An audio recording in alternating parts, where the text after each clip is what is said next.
Hey Pulse family, got some exciting news for you, but first I want to tell you how we kind of got started if you've never heard this story. The story about our house and just how this whole thing really started rolling. So about 8 years ago, I had moved out here from Texas to Colorado Springs to go to a Bible school, and didn't really think ministry was the thing, didn't really think, I guess I didn't really know anything, what I was going to do or how it was all going to shape out. And I went to a bunch of different churches, just the ones that my friends went to. And then about the third or fourth week that I was out here, I was sitting in a class, and the guy on stage was a man named Dan Funkhauser. And the Lord spoke to me and said, go to his church. And within about 2 months, I really felt like the Lord said that I was going to serve him and be a part of his ministry. One day after church, I walked up to him and just said, hey man, what do you want me to do? Is there anything else that needs to be done? And he said, what do you want to do? And I told him, I feel like I'm supposed to serve you and whatever your vision is. And so that's how we started Pulse. And it was originally a youth group. It was not very good. I was not a very good youth pastor. I think in a year we grew from 0 to 7 people maybe.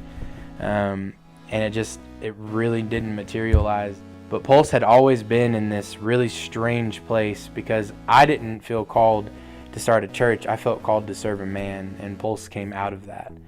I would probably say for about the past year and a half is when we've been actually operating as a church and having a service on Saturday nights. And this entire time, my spiritual dad, Dan, and his wife, Penny, have been more than amazing, believing in me and just kind of, helping us along in any way that they could. And about 3 weeks ago, Dan sat down with me and he said, so I've got a plan for you. And I said, okay. And he smiled really big and he said that he had went and prayed with one of his friends and said, look, I don't know what to do with Justin. His friend told him, I feel like Justin is this big plant that you've got in a little pot and you need to put him into a place that he can grow.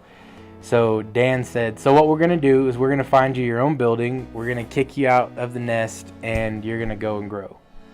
Honestly, I just felt excited. I felt peace. I talked with my wife and talked to our team and stuff, and everything felt good. But at the same time, where do you go from there? Now, there's either sink or swim. And so what are we going to do? And we had a lady call us who started a cafe and ministry center several years ago, and has rented the space out to a bunch of different places.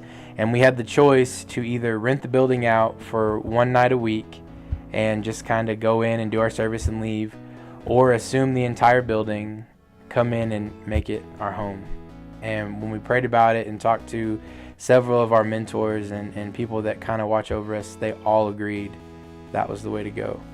And so we came back and we told the lady, hey, we're in. So we are assuming this building in its entirety. We're going to go in. There's a ton of different things we have to do. But that's kind of the story. That's kind of where we're at. So we are looking to be moved in probably around the beginning of August. And Catherine has all of the fun details to tell you. So to break down what Justin said, basically there is a lady and her husband that are incredible ministers, have been in the city for a really long time, and they had a huge vision for this building. The way the building is set up is that there's multiple different churches, leaders, ministries, counselors, you name it, all that kind of share the space and just have different functions and things on different nights. So when he says we're going to come in and kind of take over a little bit, that is to say the lady and her husband are just going to kind of scale back a little bit and take a break, and we're going to come in and just manage all the different tenants and make sure that just the whole building is being used all throughout the week and that kind of thing. Everybody knows what they're doing when.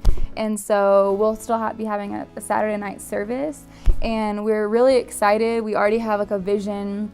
I can't wait to get to know all the other ministers there and just see what they're kind of thinking, but a vision to go in and kind of make some updates and some changes and bring a little young life to the mix. And then one of the coolest parts is there is a full-on cafe part of the building. And Pulse has been trying to build a cafe at our current location for like a year, and it just has not happened. So we got to this new building, There's already a full-fledged cafe set up. We're going to bring in our espresso machine. The vision for that part was to literally have it like an outreach for the city. And so we are so excited to like have it running as a business, have a business plan and everything drawn up, to have it a space for anyone in the city, Christian, not whoever, wants to come hang out at a coffee shop and just have a really awesome time. So this is like a huge financial step for Pulse. Pulse is incredible. Like Justin was saying, for like the past year and a half or so, we've just been growing. More and more kids have been coming, families, the whole dynamics have really shifted. We started a Connect class, have a whole team of like 40 to 50 volunteers, and knew that something was coming. We didn't know what. Justin and I were in business school this whole last year at Charis Bible College, and just really feel like now is the time to like step out and expand. Like Justin said, he literally had a word from God to serve a man, and Pulse is just the fruit of just him honoring somebody and following a word from God. And so we're really excited, and we just want you to be a part of it, whether you're here and Pulse is your church, whether you come once a month, whether you come once a year, whether you listen to the podcast. Shout out to all the people that listen to our podcast, or from back home or anywhere we're from or whatever. We just want you to be a part of it. And so we would love your prayers for sure.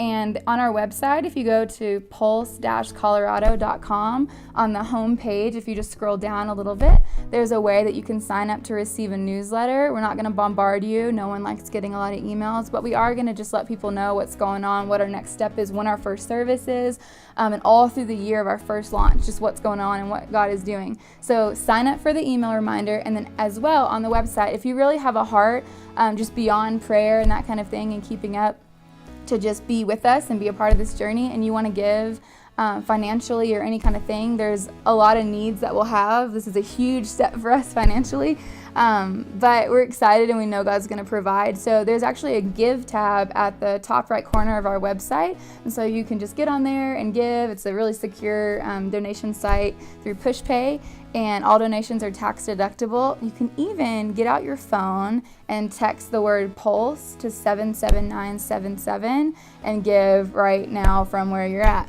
And so if you want to be a part in that way, we would love just your support and are excited and really just want to be able to, every dream that God's put in our heart for this place, just to be able to do it with excellence and no limits. So we appreciate your just partnership and are so excited to keep you posted because it's going to be awesome. So we love you guys. We're excited for this next journey, and we're excited that you're there with us. We're pumped that you get to be a part of this next adventure that God's had our house and our family on, and I love y'all. We'll see you soon.